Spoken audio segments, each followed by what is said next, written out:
Chelsea's mounting to-do list ahead of a huge summer overhaul. For Chelsea fans, it would be something of an underestimation to describe this season as a rollercoaster ride. There have been incredible highs, winning the Club World Cup and reaching the FA Cup final, but also worrying lows when Russian owner Roman Abramovich was sanctioned by the UK government. Right now, the Blues are in a state of flux, edging towards a massive summer of change both on and off the field of play.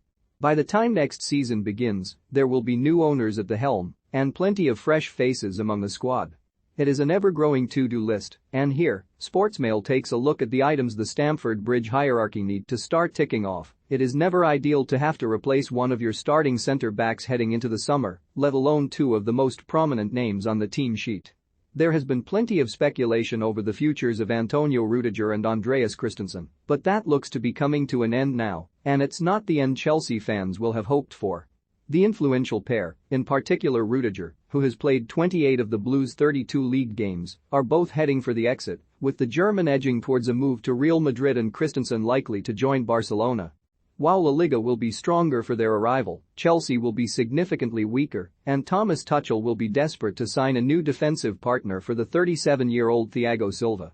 Malang Sarr and Trevoh Chalobah are both young, impressive talents, but the club will be very keen to secure a top-level centre-back to help them with their title challenge in 2022-23. Sevilla's Jules Koundé is a prominent option, with the Evening Standard reporting that he is top of their list, with Leicester's Wesley Fofana another potential arrival. Frustratingly for Chelsea, they have sold Marc Guéhi, Fikayo Tomori and Kurt Zouma in recent seasons, only to watch them go on and flourish elsewhere. What they do to get them back to the bridge? When Lukaku arrived back at Chelsea with unfinished business last summer, there was plenty of fanfare and a £98 million price tag attached to the move. Since then, it's fair to say it's been an unmitigated disaster. He has scored 5 goals in 22 Premier League appearances this season, being outscored by Mason Mount, Kai Havertz and Jorginho. Incredibly, right-back Reece James has the same amount of goals as him, and in 2 fewer games. Lukaku looks a shadow of the player who scored 24 goals at Inter Milan last season and has been seen on the bench more often than he has the pitch in recent weeks. In truth, it may well be time for Chelsea to cut their losses and accept defeat on this one. He's been at the club twice and both times, it's just not worked. Givingsport are reporting that the Blues are very likely to look at selling the Belgian, with PSG and Inter Milan both circling. A return to Serie A with his former side will of course be tempting for Lukaku, while the chance to play with the likes of Lionel Messi and Neymar in France is also an exciting proposition. What's for sure, though, is that he will not want another season like this one, and neither will Chelsea. Another brilliant season for West Ham. Declan Rice is set to be among the most sought-after players in the Premier League this summer, but he won't come cheap. David Moyes has been quick to hike up the price tag of his star hammer, with offers under the £100 million mark likely to be laughed out of East London. Manchester United and Manchester City both want to take him north, but Chelsea may also have an attractive offer for him to stay in the capital. Although Conor Gallagher is set to return from his excellent loan spell at Crystal Palace, the centre of midfield is a problem position Tuchel wants to strengthen in, and a player of Rice's calibre could be the difference between a solid top-4 finish and a real title challenge. While all of the above on-field issues are being sorted, it will be all change behind the scenes at Stamford Bridge too. First, a reminder of what's going on. Back in March, Russian oligarch Roman Abramovich announced his intention to sell Chelsea in the wake of his country's invasion of Ukraine. Soon after, the UK government issued sanctions and seized his assets, putting Chelsea in a whole heap of difficulties. Since then, they have not been able to sell tickets, and only season ticket holders can now attend matches at Stamford Bridge.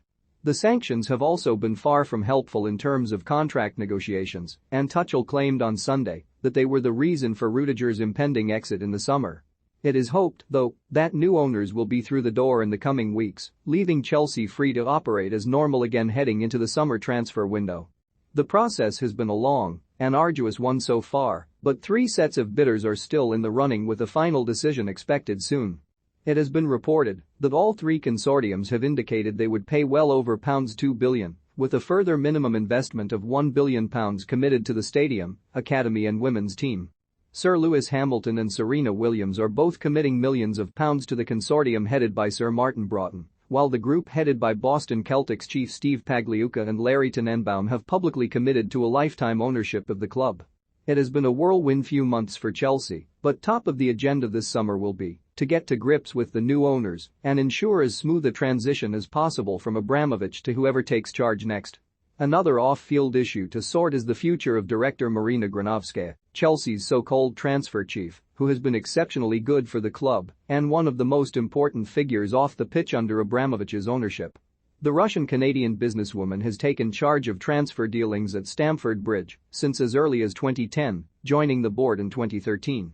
It is understood that all three potential ownership groups will fight to keep her at the helm, but given her connections to Abramovich it is as yet unclear whether she will opt to leave for pastures new.